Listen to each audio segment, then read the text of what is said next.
துறையில் இருந்தாலும், என்ஜினியரிங்கில், ஐடியில், எலக்ட்ரானிக்ஸில், கம்ப்யூட்டர் சயின்ஸில், மெக்கானிக்கலில், பிஏ ஹிஸ்ட்ரியில், எதில் இருந்தாலும், எந்த மாதிரி வேலைக்கு போனாலும், யார்கிட்ட போய் சேர்ந்தாலும், எந்த மாதிரி தொழில் ஆரம்பித்தாலும், so whoever you are, whatever you do, wherever you go, you will have to do 3 things. நிச்சயம் வாழ்க்கையில் இந்த 3 பண்ண போறீங்கப்பா. முதல்ல வேலை தேட போறீங்க, தேர்ந்தெடுக்க போறீங்க. you're going to choose a job. கரெக்டா? யாராவது நோ சொல்றீங்களா? ரெண்டாவது, after you choose a job, ரெண்டாவது you're going to grow in it. சேர்ந்த வேலையிலேயே இருக்க போறீங்களா? சேர்ந்த வேலையே பண்ணிட்டு இருக்க போறீங்களா? ஞாபகம் இருக்கா பிரின்சிபல் என்ன சொன்னார்னு? So try, you will keep trying to improve that job. grow பண்ண பாப்பீங்க. எந்த வேலையில சேர்ந்தாலும், யாரா கண்டக்டரா சேர்ந்தா கூட சினிமா நடிகர் ஆகலாமான்னு யோசிப்பீங்க. கரெக்டா? ரைட்? ஸோ ரெண்டாவது very important thing you will surely do is grow in that job. So முதல்ல சூஸ் பண்ணுவீங்க ஜாபை, ரெண்டாவது அதில் வளருவீங்க. நிறைய பேர் இதுவும் பண்ணுவீங்க. மூணாவது, what is that? switch. அதே கம்பெனியில் இருந்துக்கிட்டு வேற வேலை பண்ணுறது, அல்லது வேற கம்பெனியில் சேர்ந்து அதே வேலையை பண்ணுறது, அல்லது ஈவன் வேற கம்பெனியில் சேர்ந்து வேற வேலை பண்ணுறது, எல்லாம் பண்ணியிருப்பீங்க. அப்பாவை கேட்டு பாருங்க. நம்மளோட ப்ரீவியஸ் ஜென்ரேஷன்லாம் ரொம்ப வேலைகள் மாறாத ஜென்ரேஷன். கல்யாணம் பண்ணுறதுக்கு முன்னாடி பேங்க்கில் சேர்ந்தேன், 60 வயசில் கழுத்தில் மாலையில் மாட்டிட்டு கையில் ஒரு மோதிரத்தோட வீட்டுக்கு வந்தேன் அப்படிங்கிற மாதிரி இருந்தாங்க ஒரு காலத்தில். Not at all.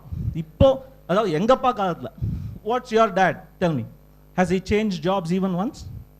Surely he has.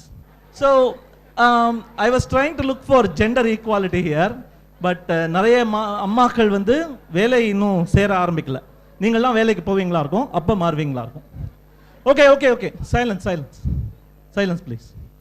So we are going to look at tips. I am going to give you 3 tips for choosing a job, 6 tips for growing in your job, 3 tips for switching your job. Let's get started. என்னமோ பெருசாக வந்துட்டான் advice கொடுக்க அப்படின்னு நினைக்காதீங்க. எதுக்காக வந்திருக்கேன் அப்படின்னா, இதுதான் உண்மை. நான் பண்ணுற மிஸ்டேக்கெல்லாம் நீங்கள் பண்ண வேணாம் இல்லையா? நான் நிறைய தப்புகள் பண்ணியிருக்கேன், தப்பு பண்ணி நிறைய கற்றுட்ருக்கேன். அந்த மிஸ்டேக்ஸை நீங்கள் பண்ண வேணாம். ஏன் தெரியுமா? உங்களுக்கு டைம் வேணும்ல புது மிஸ்டேக்ஸ் பண்ண. Right? So I am here to share with you some good advice. You don't need to commit all these mistakes in your life. உன் வாழ்க்கையில் நான் பண்ண தவறெல்லாம் நீ பண்ண வேணாம். ஏன்னா உனக்கு நேரம் வேணுமே புது தவறுகள் பண்ண. ஸோ இப்படி தான் ஆரம்பிக்கிறோம் வாழ்க்கை. We're all born. Did you have a choice about who your mother and father was? Sir. No, sir. உங்க அப்பா அம்மா யாருன்னு தேர்ந்தெடுக்கிற பதவி, பொறுப்பு, உரிமை உனக்கு? No sir. இல்லை சார். இல்லை. அது என்ன சார்? இல்லை ஐயா. ஸோ இப்படி தான் ஆரம்பிக்கிறோம். Right? we have no choice about where we are born, when we are born. I wish I was born in the smartphone generation. No. நான் பிறக்கும்போது rotary phone. So I wish I was born to Michael Obama. But that can only remain a wish. Right? So நீ யாருக்கு பிறக்கிற, எப்போ பிறக்கிற, எங்க பிறக்கிற, எந்த சமயத்தில் பிறக்கிற, you have no choice. All of you agree? Next question. ஸ்கூலுக்கு கூட்டு போறாங்க எல்லாரையும். கரெக்டா? நம்ம அந்த முதல்ல அந்த மூக்கு ஒழுகிக்கிட்டு டைட்டா ஷார்ட்ஸ் போட்டுக்கிட்டு கோணாமானான்னு சாக்ஸ் போட்டுக்கிட்டு ஸ்கூலுக்கு போறோமே, அந்த சாய்ஸ் உங்களுக்கு இருந்ததா? என்ன ஏமா இந்த ஸ்கூலுக்கு கூட்டு போனேன்னு கேட்டிருக்கீங்களா எப்போவாவது? அப்புறம் இல்லை, போகும்போது எனக்கு ஏன் அந்த இங்கிலீஷ் மீடியமில் சேர்க்கல, ஏன் தமிழ் மீடியமில் சேர்த்த, அல்லது ஏன் இந்த ஸ்கூலில் சேர்க்குற, மகரிஷி வித்யா மந்திரில் சேர்க்காம ஞானமணியில் சேர்க்கலாமே அப்படிலாம் ஏன் கேட்டிருக்கீங்களா? We have no choice. Our parents decided. Mostly because அவங்க ஊர் வீட்டுக்கு பக்கத்தில், அவங்க ஆஃபீஸ் பக்கத்தில், அவங்க ஆஃபீஸில் சொல்கிறவங்க பேரை வச்சு, அவங்களால கட்ட முடிஞ்ச ஃபீஸை வச்சு, இல்லையா? ஃபீஸ்லாம் இப்போ பயங்கரமாக இருக்காமே, ரைட்? ஞானமணியில் எப்படி? So that is also something we have no choice of at school. அதுக்கப்புறம் அந்த 8ஆம் கிளாஸ் 10ஆம் கிளாஸ் 12ஆம் கிளாஸ் போன அப்புறம் இப்படி ஒரு டெசிஷன். என் காலத்தில் இப்படி தான், உன் காலத்தில் எப்படிடான்னு ஒரு ஸ்கூல் பையனை கேட்டேன். இப்போவும் இப்படி தான் யா அப்படிங்கிறாங்க. கரெக்டா? இப்படி தானே? உங்கள் பையன் என்ன என்ஜினியரிங்கா டாக்டரா? ரைட்டா? அந்த கேள்வி தானே. இன்னும் ரெண்டுக்கும் மார்க் கிடைக்காதவன் அக்கௌண்டன்ட். கரெக்டா? இதான நடந்துட்டு இருக்கு, right? So once again, don't really have a choice of deciding the அதுக்கப்புறம் ஸ்பெஷலைசேஷன். இன்ஜினியரிங்னு தேர்ந்தெடுத்துட்டேன்னா கம்ப்யூட்டர் சயின்ஸ் கிடைக்க போதா, எலக்ட்ரானிக்ஸ் கிடைக்க போதா, மெக்கானிக்கல் கிடைக்க போதா? இங்கே எத்தனை பேர் மனசாட்சிக்கு விரோதம் இல்லாமல் இங்கே ஒரு மானஸ்தன் அப்படிம்பாங்களே ஒரு சினிமாவில் ஏதோ, அது மாதிரி எனக்கு கம்ப்யூட்டர் சயின்ஸ் எடுத்திருக்க முடியும், ஆனால் எனக்கு மெக்கானிக்கல்னா அப்படி ஒரு மோகம், அதனால் நான் மெக்கானிக்கல் எடுத்தேன். யாராவது இருக்கீங்களா? ஓகே, எலக்ட்ரானிக்ஸ் நான் அதனால தான் எடுத்தேன், எனக்கு சின்ன வயசுலேருந்தே எலக்ட்ரானிக்ஸ் பிடிக்கும். யாராவது இருக்கீங்களா? அகெயின் மார்க் 98.72 வரைக்கும் கம்ப்யூட்டர் சயின்ஸ்யா, 7.1 அப்படின்னா நீ எலக்ட்ரானிக்ஸ் தான். அப்படிதான் ஓடிட்டு இருக்கு, right? So once again, in specialization, we don't really have a choice. So பிறக்கிறோம், ஸ்கூலுக்கு போகிறோம், ஸ்கூலில் சூஸ் பண்ணுறோம் என்ஜினியரிங்கா, மெடிக்கலா, அக்கௌண்டண்ட்டான்னு. அப்புறம் என்ஜினியரிங்கில் கம்ப்யூட்டர் சயின்ஸா, எலக்ட்ரானிக்ஸா, மெக்கானிக்கலான்னு சாய்ஸஸ் இருக்குதுன்னு நினைக்கிறோம். ஆக்சுவலாக இல்லை, there aren't many choices. Finally you have a choice. உங்கள் மார்க்குக்கு ஏற்ற மாதிரியோ, நீங்கள் படித்த படிப்புக்கு ஏற்ற மாதிரியோ, நீங்கள் ஆசைப்படுற விஷயங்களுக்கு ஏற்ற மாதிரியோ உங்களுக்கு ஏதுவான ஒரு கம்பெனி வந்து நிற்கிறதுக்கு இப்போ ஒரு சாய்ஸ் இருக்கு. ஒரே மார்க் வாங்கி நிறைய பேருக்கு மல்டிபிள் ஜாப் ஆஃபர்ஸ்லாம் வருதுன்னு கூட பேசினாங்க கொஞ்சம் முன்னாடி பேசினவங்கலாம், இல்லையா? ஸோ இந்த சமயத்தில் தான் நிஜமாவே உன் கையில் சாய்ஸ் அப்படின்னு வந்து நிற்குது. அதனால் நான் உங்களை கேட்டுக்கிறதெல்லாம் இதுதான். ஃபைனலி எ சாய்ஸ், சூஸ் வைஸ்லி. யோசிச்சு நல்லா முடிவெடு. ஒருத்தர் வந்து கல்யாணம் பண்ணிக்கிறதோட கம்பேர் பண்ணார் கொஞ்ச நேரம் முன்னாடி பேசினவர், அதை விட முக்கியமான டெசிஷன் இது அப்படின்னு. அதை நான் நம்பலைன்னா கூட இது ஒரு முக்கியமான டெசிஷன். இதுக்கு கையில் சாய்ஸ் உங்கள் கையில் வந்திருக்கு. So choose wisely. நான் ஆரம்பிக்க போகிற அந்த முதல் 3 பற்றி இப்போ பேசலாம். ஜான் ஹாலண்ட் ஒருத்தர் இருந்தார். 1937-38 இந்த தியரியை பண்ணி முடிச்சிட்டார். ரியாசெக் அப்படின்னு பேர் இந்த தியரிக்கு, RIASEC அப்படின்னு. பலாயிரக்கணக்கான மக்களை அவர் வந்து இன்டர்வியூ பண்ணி, உன்னுடைய டீப் இன்சைட் உன்னுடைய ஸ்ட்ரென்த் இதுதான்ப்பா. பரதன் பேசினாரே, உன்னுடைய வீக்னஸ் உன்னுடைய ஸ்ட்ரென்த் அப்படின்னு. உன்னுடைய ஸ்ட்ரென்த் இதுதான்ப்பா, உன்னுடைய குவாலிட்டி இதுதான்ப்பா. அதுக்கு முன்னாடி ஒருத்தர் சண்முகம் பேசினாரே, குரல் எனக்கு ஸ்ட்ரென்த்னு கண்டுபிடிச்சேன் அப்படின்னு. ஞாபகம் இருக்கா? 2 வருஷம் முன்னாடி சண்முகம், ஆறுமுகம், யா. ஸோ அந்த மாதிரி ஃபைண்ட் அவுட் யுவர் ஸ்ட்ரென்த்ஸ் அப்படின்னு அவர் 1000 பேருக்கு ஹி ரிசர்ச்ட். பார்த்தா ரித்திக் அப்படிங்கிறது ஒரு ஸ்ட்ரென்த், ப்ராக்டிக்கல் ஆள். அவன் வந்து டிப்பிக்கலாக டூவர் ஆவான், ரொம்ப இன்வெஸ்டிகேட் பண்ணுற ஒரு ஆள், எதுவாக இருந்தாலும் ஆராய்ஞ்சு டீப்பாக போய் இறங்குற ஆள். அவன் வந்து திங்கர் ஆவான், ஆர்டிஸ்டிக் ஆள், அது உருவாக்குறதுக்கே பிறந்தவன் அவன். வாட் ஹேவ் யூ கிரியேட்டட் அப்படின்னு சொல்கிறது. ஸோ அவங்க வந்து டிப்பிக்கலாக கிரியேட்டர்ஸ் ஆவாங்க. அது மாதிரி சோஷியல் ஃப்ரெண்ட்லி கொலாபரேட்டிவ் இருக்கிறவங்க ஹெல்பர்ஸ் ஆகும். என்டர்பிரைசிங், புதுசாக ஏதாவது முயற்சி ஆரம்பிக்கிறவங்க பெர்சுவேடர்ஸ் ஆகும். கன்வென்ஷனல், வேலையை நான் பாட்டுக்கு பார்ப்பேன்பா அப்படிங்கிறவங்க ஆர்கனைஸாகவும் ஆவாங்க அப்படின்னு he made a theory. So இந்த தியரியில் கம்ப்யூட்டர் சயின்ஸ் இல்லை, எலக்ட்ரானிக்ஸ் இல்லை, மெக்கானிக்கல் இன்ஜினியரிங் இல்லை. இந்த ஆர்டிஃபிஷியலாக எல்லாத்தையும் கோடு போட்டு டிவைட் பண்ணுறது இதோட நிறுத்திடுங்க. இப்போ நீங்கள் வேலைக்குள்ளே சேர போகிறீங்க. வேலைக்குள்ளே சேரும்போது இந்த மாதிரி பாருங்கள், வாட் கைண்ட் ஆஃப் இந்த ரியாசெக்னு சும்மா கூகுள் பண்ணி பார்த்தாலே நிறைய வரும். What kind of personality you are அப்படின்னு பாருங்கள். பார்க்கும்போது ஒரு எக்ஸாம்பிளுக்கு பார்த்தீங்கன்னா, are you inquisitive, are you analytical, are you scientific, are you observant, are you precise? Can you think abstractly? Can you solve math problems? Can you understand physics theories? Can you use a microscope? Do you explore ideas? Do you use computers? Do you read journals? Do you analyze data? இந்த மாதிரி are you, can you, do you அப்படின்னு division இருக்கும் நீங்கள் Google பண்ணி பார்த்தீங்கன்னா. அந்த மாதிரி divide பண்ணி இந்த மாதிரி கொஸ்டின்ஸ்க்கெல்லாம் நீங்கள் எஸ் சொன்னீங்கன்னா typically you are an investigative person.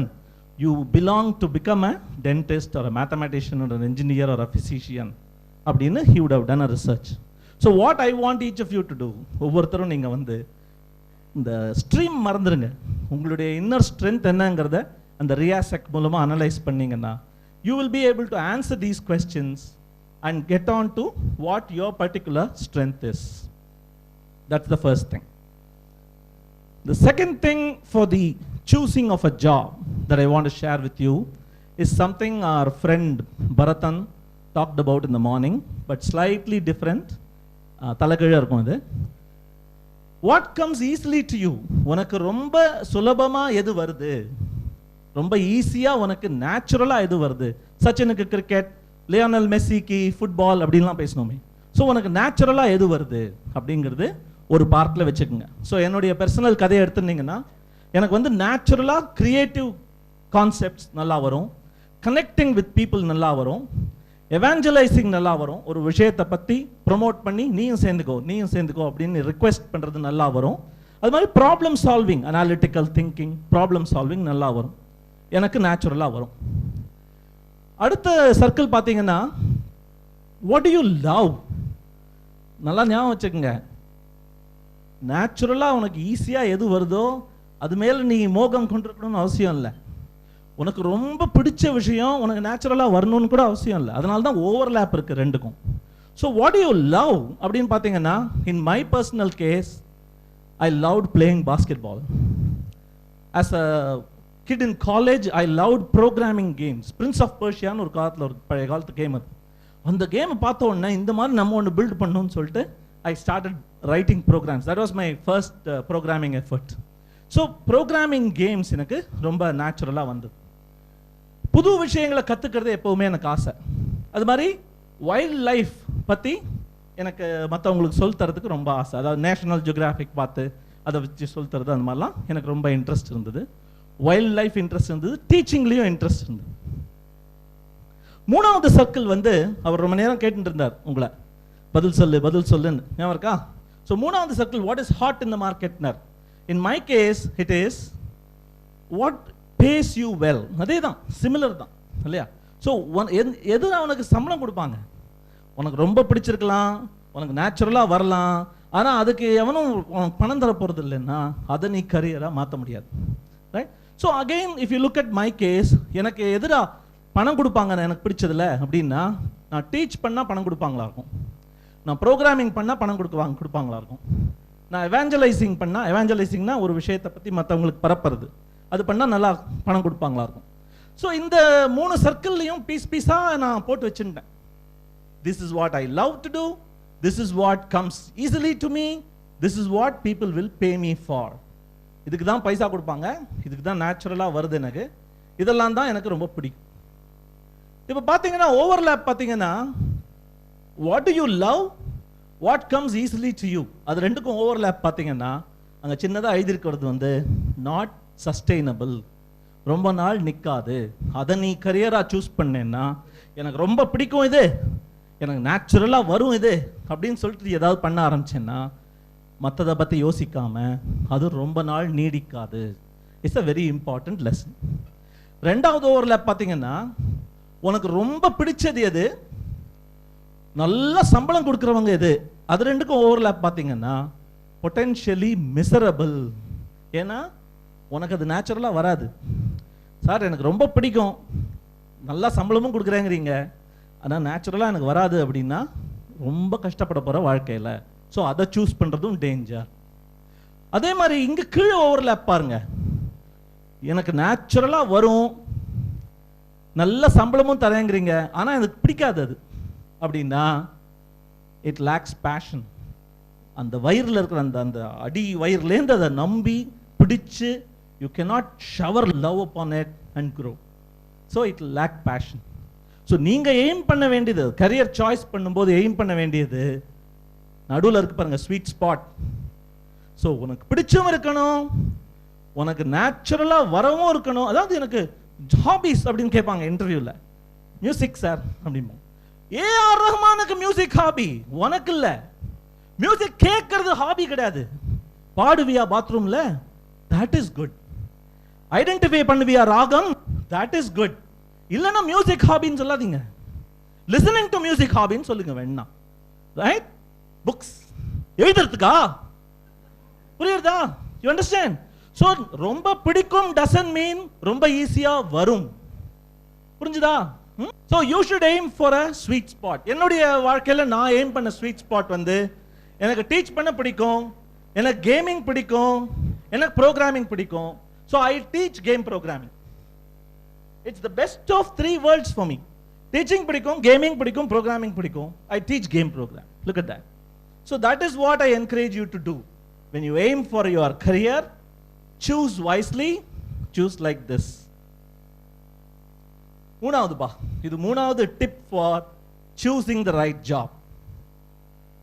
ஒரு ஜாபை வந்து ஒரு ஸ்டூலா நினைச்சுக்கங்க, முக்காலி இல்லையா, முக்காலி நினைச்சுக்கங்க. முக்காலி 3 கால் இருக்கும் ஒரு ஜந்து, ஜந்து இல்ல, ஒரு பொருள். 3 கால்கள் உள்ள ஒரு பொருள். முதல் கால வந்து மானிட்டரி பெனிஃபிட்ஸ்னு பாருங்க. மானிட்டரி பெனிஃபிட்னா, எவ்வளோடா சம்பளம், எவ்வளோ பெர்க்ஸ், அதான் முதல் பெனிஃபிட். என்ன ஒரு ஜாபை எடை போடும் போதும் ஆஃபர் லெட்டர்ல சம்பளத்தை மட்டும் போல்டு கேபிட்டல்ல பார்க்காத, 3 விஷயத்தை பார்க்கணும். நம்பர் 1, பண பெனிஃபிட் அதுல இருந்து என்ன அப்படிங்கிறது முதல் விஷயம், கரெக்ட். ரெண்டாவது, மூணாவது நிறைய பேர் மிஸ் பண்ற விஷயம்.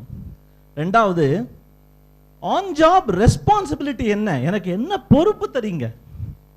உனக்கு 1 லட்சம் ரூபாய் தரேன், அடுத்த 10 வருஷத்துக்கு இந்த கேட் கிட்ட நிக்கணும். நீ சரியா ட்ரெஸ் பண்ணிட்டு இந்த மாதிரி கோட் ஒன்று போட்டு இருக்காங்க சில பேர், அந்த கோட் போட்டு வந்தாங்கன்னா உள்ள விடணும், இல்லைன்னா விடக்கூடாது.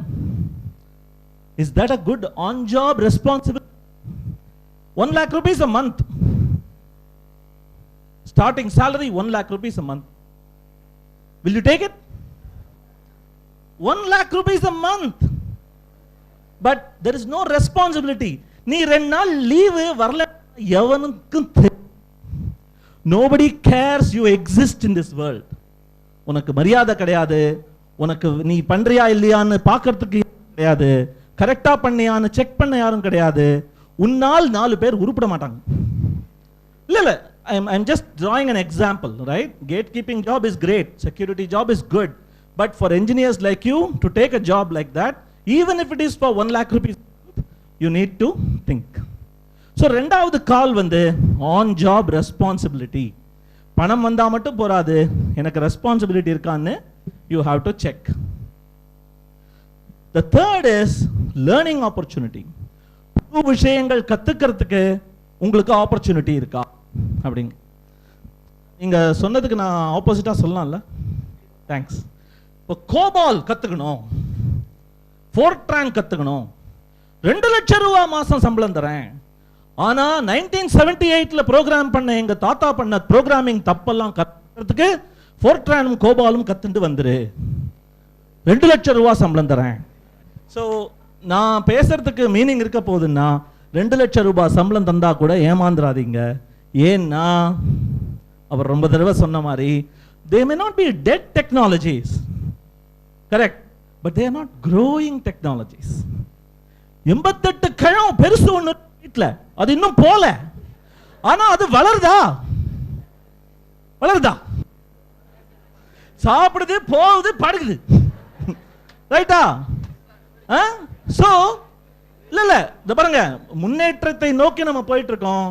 கோபா ஆளுங்க இருக்காங்க, அதுக்கு வருவாங்க, நம்ம வேணாம். Right? You understand the point I am making? Any job offer காலிகளை பார்க்கவும். முதல் கால் அங்க பார்க்காம சொல்லுங்க, அங்க பார்க்காம சொல்லுங்க. பெனிஃபிட், மானிட்டரி பெனிஃபிட், மானிட்டரி துட்டு இருக்கா? ரெண்டாவது on job responsibility. On job responsibility. என்ன பொறுப்பு தராங்க? ஓ ப்ரொஃபசர் சார், அவ்வளோ எங்க இருக்கீங்க, நான் என்ன பண்றது?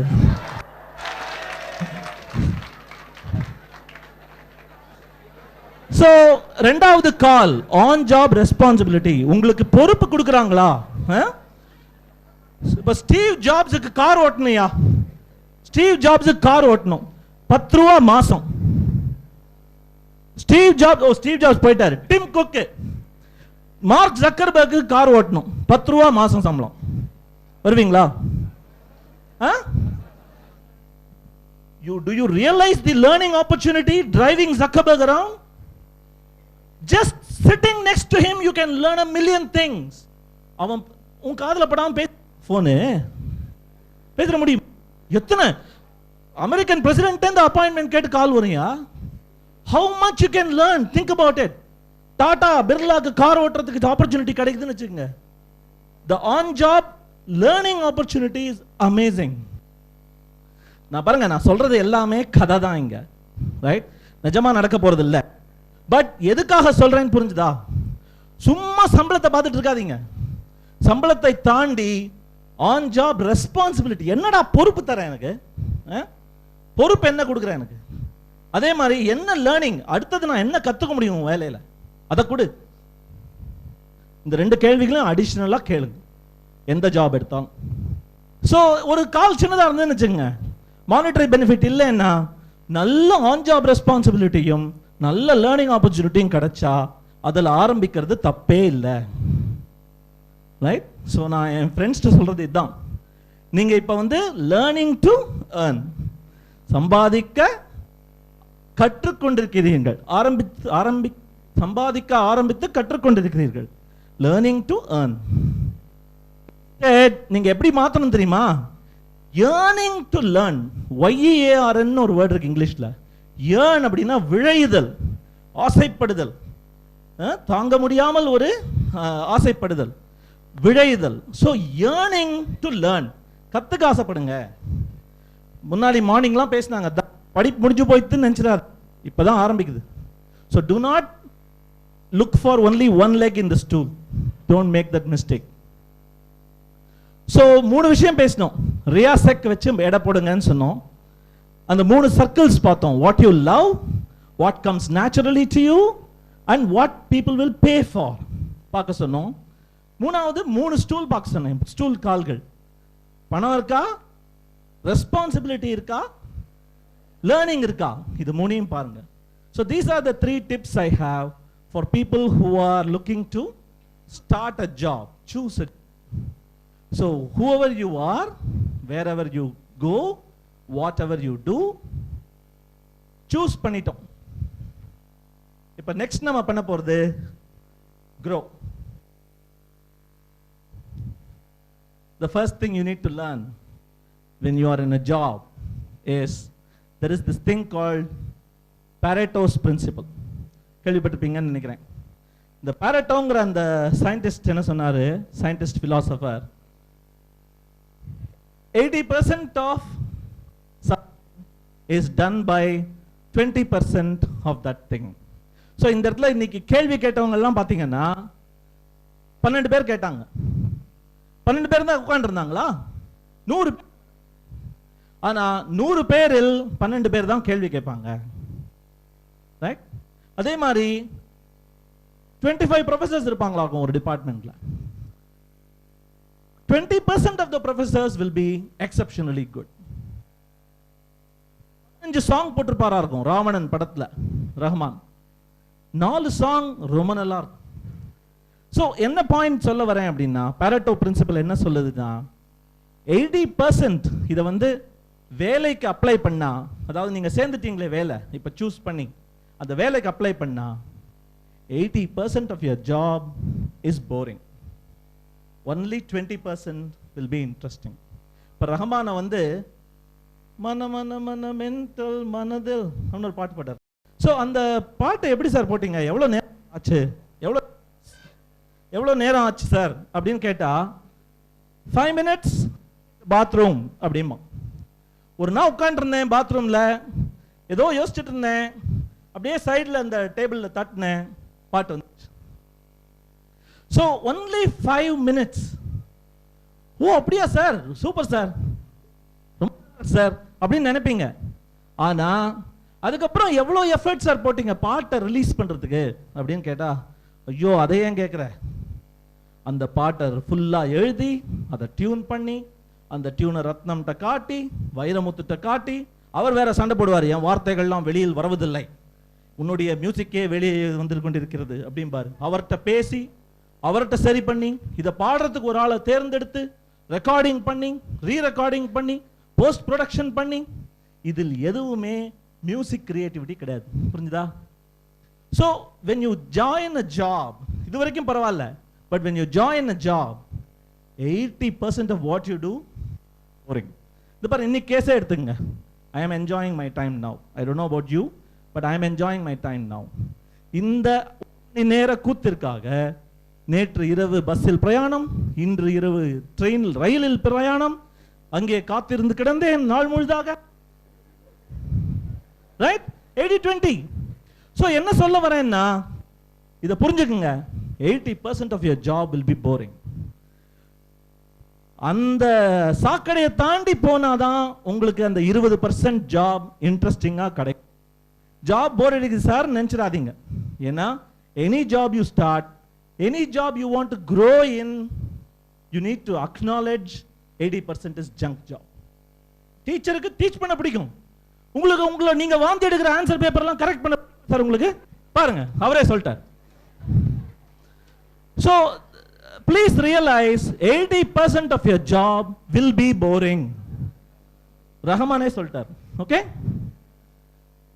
The second thing is pretty obvious. You have to plan ahead. எப்பவுமே அதுல என்ன ஜோக் புரிஞ்சுதா? மேல ஏன் இருக்கு? ஏன்டி மேல இருக்கு?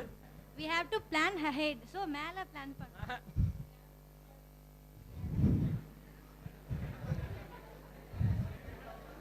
சொல்லப்பா, ஈஸி ஜோக் பாது. பிளான் அஹெட்னு பெருசா போர்டு போட ஆரம்பிச்சிருக்கான் அந்த பையன், எழுத ஆரம்பிச்சிருக்கான். he didn't plan ahead. T இடிக்கும்னு பார்க்கல, சின்ன எழுத்தா எழுதிருக்கணும். அதான் ஜோக் அதுல. ஸோ இந்த பாயிண்ட் என்னன்னா, anything you do, any plan you do, ரொம்ப கஷ்டப்பட்டு அந்த உங்க பிரின்சிபலும் பிரபுங்கிறவரும் என்னென்ன டயத்துக்கு எது ஆரம்பிக்கணும்லாம் பிளான் போட்டார். அதுபடி நடக்குதா? நடக்குமா? அதுக்கு போடாம இருக்கலாமா? So plan, it will fail, but plan தான் ஃபெயில் ஆக போதேன்னு பிளான் ஆகாம இருந்தா, பிளான் பண்ணாம இருந்தா உன்ன மாதிரி முட்டாள் கிடையாது. So it is important that you learn the art of planning. If you want to grow in your job, planning எப்படி பண்றதுன்னு தெரிஞ்சுக்கணும்.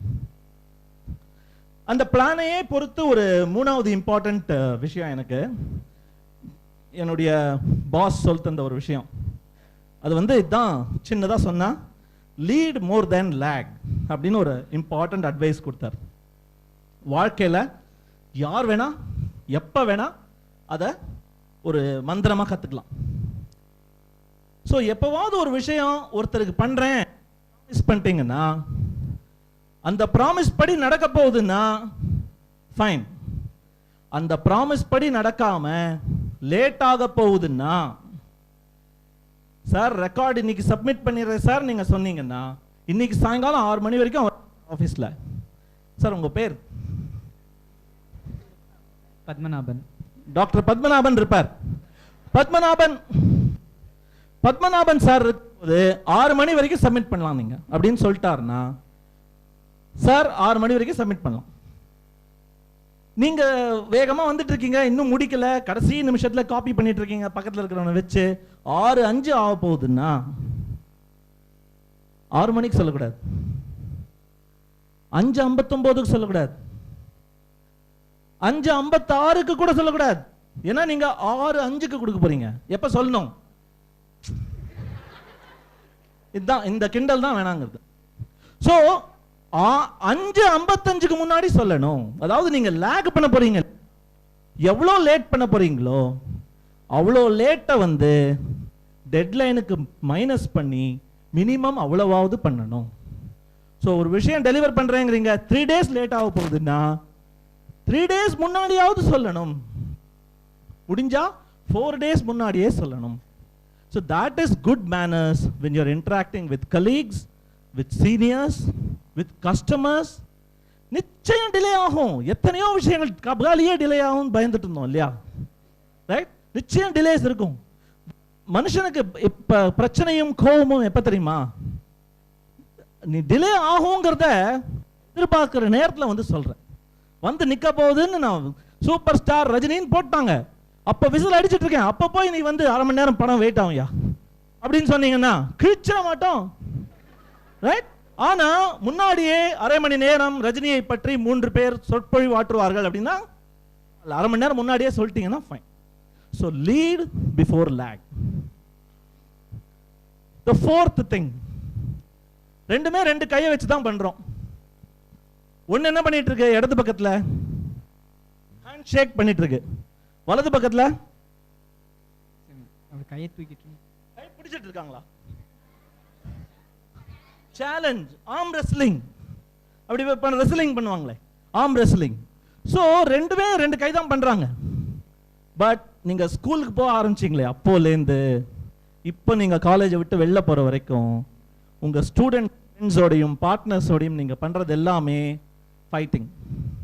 உன்னை விட நான் மார்க் ஜாஸ்தி, என்னை விட நீ பெர்சன்டைல் ஜாஸ்தி, உன்னை விட நான் அட்டெண்டன்ஸ்ல ஜாஸ்தி, எக்ஸ்ட்ரா மியூரல் மார்க்ஸ் நான் ஜாஸ்தி. ரைட், அந்த மாதிரி ஒன்னொன்னுலையும் போட்டி போட்டி போட்டி தான். We fail to realize the importance of collaborating.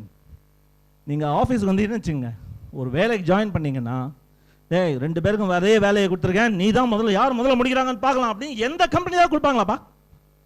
எந்த வேலையில உருப்படுற கம்பெனி எதுலையா கொடுப்பாங்களா? அதை 4 பேரும் பண்ணுங்க பார்க்கலாம், யார் ஃபர்ஸ்ட் வராங்கன்னு கொடுப்பாங்களா? மாட்டவே மாட்டாங்க. 2 பேர் வேணா சேர்த்துக்கோ, 4 பேரா சேர்ந்து 2 நாள்ல அப்படின்னு தான் சொல்லுவாங்க. அண்ட் அந்த குவாலிட்டியை நம்ம சில இன்ஸ்டிடியூஷன் மாட்டேங்குது, சில மக்கள் வளர்த்துக்க மாட்டேங்கிறோம். we miss out on that quality. We forget that hands are for holding, not fighting. Fight பண்ணா கூட பரவாயில்ல, டேய் யாராவது இழுத்து விடுறவங்க இருக்காங்க, ரைட், அது பண்ணாதீங்க. நான் முடிக்கலன்னா கூட நீ ஒழியணும் இருக்கும். நானே பண்ணியிருக்கேன், ரைட். ஸோ அது பண்ணக்கூடாது. collaborating, cooperating, much more important in real life than competing. போட்டி போடுறது எதிர்த்த கம்பெனியோட போடணும், கூட இருக்கிறோட போடக்கூடாது. அவர் கேட்டார் பாருங்க கடைசியில், ஸ்பீக் அப் அப்படின்னு சொன்னார் அவர், கடைசி பாயிண்ட். அதே மாதிரி தான் எல்லாத்தையும் கேள்வி கேளு, ஆனா பிராக்கெட்ல ரெஸ்பெக்ட்ஃபுல்லி. இதை எதுக்கு பண்றோம், இதை இப்படிதான் பண்ணணுமா, வேற வழியே இல்லையா, இந்த மாதிரி பண்ணத வேற வழி இல்லையா அப்படின்னு கேட்டுட்டே இருக்கணும். யாரோ ஒருத்தன் வந்து, உங்களுக்கெல்லாம் ஞாபகம் இருக்காதுன்னு நினைக்கிறேன், நீங்களாம் பிறந்திருக்க மாட்டீங்க அப்போ. ஹாட்மெயில் அப்படின்னு ஒரு மெயில் இருந்தது ஒரு காலத்தில். அந்த ஹாட்மெயில் சர்வீஸ் வந்து 7 MB கொடுத்தான் எங்களுக்கு, ஸ்டோரேஜ் ஸ்பேஸ் 7 MB. ஒரே சந்தோஷம் எங்களுக்கு. ட்விட்டர் ஃபேஸ்புக்லாம் அப்போ இருந்திருந்ததுன்னா அப்படியே ட்ரெண்ட் ஆயிருக்கும் டாபிக். அங்கே 7 MB, அப்புறம் 20 MBன்னு மாற்றினான். அதை மெயில்ஸ் எல்லாம் 20 MB நீ சேவ் பண்ணி வச்சுக்கலாம் அப்படின்னா. அந்த காலத்தில் நாங்கள் ஒர்க் பண்ணும்போது பிக்கெஸ்ட் ஜாப் என்ன தெரியுமா, ஐ எம் கிளியரிங் ஹாட்மெயில் அப்படிம்பாங்க. அதாவது ஹாட்மெயிலில் வந்து குவிஞ்சிடும் நிறைய ஜங்கு. அந்த ஜங்கு சாப்பிட்டுட்டு இருக்கிற இடம் வேற புது மெயில் வராமல் நிறுத்த ஆரம்பிச்சிடும். So I am clearing Hotmail ஒரு பெரிய வேலை அந்த காலத்தில். உட்காந்து ஒரு நாள் யோசிச்சான் ஒருத்தன் கூகுளில், எங்கே பார்த்தாலும் டேட்டா ஸ்டோரேஜ் ஜாஸ்தி ஆகிட்டு இருக்கு, 1 MB 1 GB ஆக்கிறது அவ்வளோ ஃப்ரீ, 2 GB ஃப்ரீன்னு சொன்னா என்ன அப்படின்னா. some common guy, some simple employee in Google அந்த மாதிரி கேள்வி கேட்டதுனால Google administration took it up. Let us do it. And அவ்வளோ பெரிய ஷாக்கா வரப்போகுது அப்படின்னு சொல்லிட்டு Gmail was launched. Gmail was launched on April Fool Day. 2004 வருஷத்துல ஏப்ரல் ஃபுல் அன்னைக்கு Google Gmail was launched. எல்லாரும் நம்பவே இல்லை, ஏன்னா 2 GB ஃப்ரீன்னு சொல்லி ஆரம்பிச்சோம். அப்புறம் 2 மாசத்துலயோ 3 மாசத்துலயோ இன்ஃபினிட் ஸ்டோரேஜ் அப்படின்ட்டான். நீ ஏத்திக்கோ வேணா ஏத்திக்கோ பார்க்கலாம் அப்படின்ட்டு. there is Gmail now available for infinite storage. So always question everything. புது புது டெக்னாலஜியும் புது புது முன்னேற்றங்களும் பழையது எப்படிலாம் பண்ணிட்டு இருந்தோங்கிறத பயங்கரமா மாத்திட்டு இருக்கு. அந்த மாதிரி மாத்திட்டு இருக்கும்போது இதை ஏன் இன்னும் இப்படியே பண்ணிட்டு இருக்கோங்கிற கேள்வியை எப்பவுமே கேட்டீங்கன்னா you will grow in your career. That's not me. That's Bharathan. So the sixth thing I want you to think about is maintain work-life balance. நம்ம வந்து எப்பவுமே ரொம்ப வேலை வேலை வேலை எக்ஸாம் கிளாஸ் மார்க்ஸ் ஃபைட் அப்படின்னு போய் நிறைய விஷயத்துல மிஸ் பண்ணிடுறோம். எத்தனையோ பேர் இங்க இருக்கீங்க, ஸ்கூல்லலாம் ரொம்ப நல்லா பாடுவேன், நான் 12th ஸ்டாண்டர்ட் படிக்கும்போது ரங்கோலி காம்படிஷன்லாம் ஜெயிச்சேன், நான் சின்ன வயசுல டிராமாலாம் நடிப்பேன். எத்தனை பேர் இருக்கீங்க இங்க? எத்தனை அந்த மாதிரி ஹாபிஸ் வந்து செத்து பணமா கிடக்கீங்க இப்போ? இருக்கா இல்லையா? எத்தனை? ஒரு எக்ஸாம்பிள் சொல்லி பார்க்கலாம். என்ன நீ சின்ன வயசுல என்ன பெரிய ஆளா இருந்த நீ? இப்ப டிராயிங் பாத்துங்க, ஒருத்தர் இருக்கார் டிராயிங் ரொம்ப நல்லா பண்ணுவார். கடைசியா என்னைக்கு சார் வரைஞ்சீங்க? 10th. அங்க பாருங்க, 10th of July-யா? 10th ஸ்டாண்டர்டா? அம்மாடி.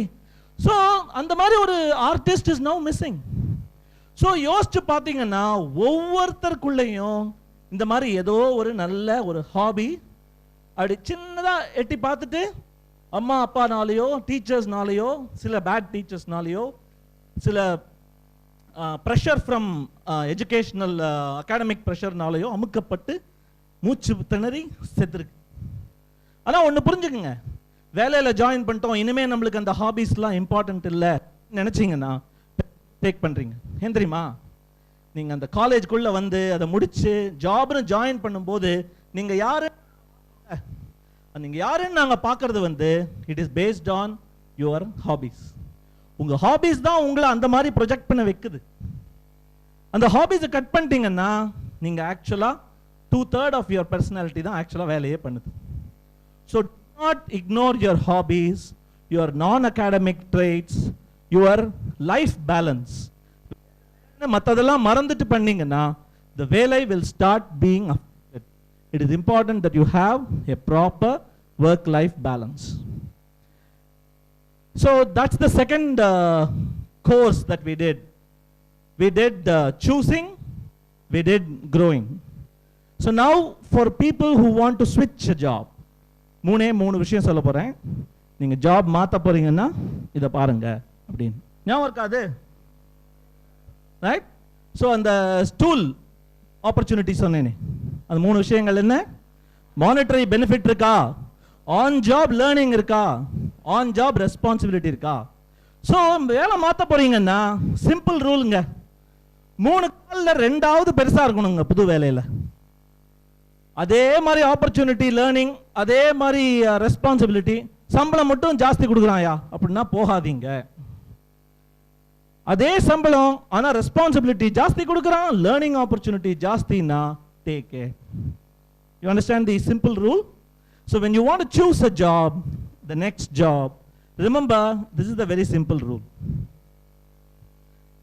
The second simple rule is push versus pull. அது புஷ் வெர்சஸ் புல் என்னன்னா, என் டீமில் ஒர்க் பண்ணுறவங்க யாராவது I want to join that company அப்படின்னு, I want to be relieved அப்படின்னு கேட்டு வந்தாங்கன்னா, this is the only thing we say. I ask him or her, இந்த வேலை பிடிக்கலன்னு போறியா, அந்த வேலை இதை விட பிடிச்சிருக்குன்னு போறியா? புஷ்னா என்ன? இந்த வேலை பிடிக்கல, இங்க உட்கார எனக்கு பிடிக்கல, இங்கேருந்து நான் எழுந்துக்கணும், எங்க போனாலும் பரவாயில்ல, இங்க இருக்கக்கூடாது நான் அப்படிங்கிறது புஷ். புல்லுங்கிறது நல்லா தான் இருக்கு எனக்கு இது, ஆனா அது எனக்கு ரொம்ப பிடிச்சிருக்கு, இது நான் இருக்கிற இடத்துல எனக்கு பிரச்சனையே இல்லை, ஆனா that is such a shining beautiful best thing, அது புல். So always go for pull, do not suffer the push. ஒரு இடம் பிடிக்கல அப்படின்னு இன்னொரு இடத்துக்கு தாவினீங்கன்னா அந்த இடம் பிடிச்சிருக்கணும்னு உத்தரவாதமே இல்லை. இதுவும் போயிடும், அதுவும் உட்கார முடியாது. இது பிடிச்சிருந்தும் அது அதை விட ரொம்ப பிடிச்சிருக்குன்னு யோசிக்க ஆரம்பிச்சீங்கன்னா உங்களுக்கு meaningful. Even when choosing a girlfriend boyfriend, இது நல்ல ட்ரிக் இல்லையா? ஒருத்தர் பிடிக்கலன்னு இன்னொருத்தருக்கு போனீங்கன்னா நீங்க ஒழிஞ்சிங்க. Oh. Sorry, last slide. So this is the last piece of advice for the last third, that is the switching. Do not burn your bridges. ஒரு வேலையை விட்டு இன்னொரு வேலை போனீங்கனாலோ, ஒரு ஊரை விட்டு இன்னொரு ஊர் போனீங்கனாலோ, ஒரு டிபார்ட்மெண்ட் அல்லது ஒரு இண்டஸ்ட்ரியை விட்டு இன்னொரு இண்டஸ்ட்ரி போனாலோ, பின்னாடி நீங்க எந்த பிரிட்ஜை கிராஸ் பண்ணி வந்தீங்களோ, இந்த பிரிட்ஜ் இனிமே எனக்கு தேவையில்லை, இந்த நட்பு எனக்கு இனிமே தேவையில்லை, இந்த உறவு எனக்கு இனிமே தேவையில்லைன்னு எரிச்சிடாதீங்க. ஏன்னா உலகம் ரொம்ப small. Internet, Twitter, Facebook, LinkedIn உலகம் இது. யாரையும் நீங்க I will forget you from my லைஃப்னு யாரும் பண்ண முடியாது. அண்ட் என்னைக்கு அவன் உனக்கு உதவுவான் அடுத்ததுன்னு தெரியவே தெரியாது. அவனும் அதே கம்பெனி ஜாயின் பண்ணி உனக்கு மேனேஜராக வந்தாலும் வருவான். So never burn your bridges behind you. Always maintain good professional friendships with whoever your old employees and friends are. So that's the last bit of advice I want to give you about switching. And before I finish, I want to read you one simple quote from Steve Jobs. இந்த கோட்டை நீங்க படிச்சு புரிஞ்சுட்டீங்கன்னா you will never be the same again.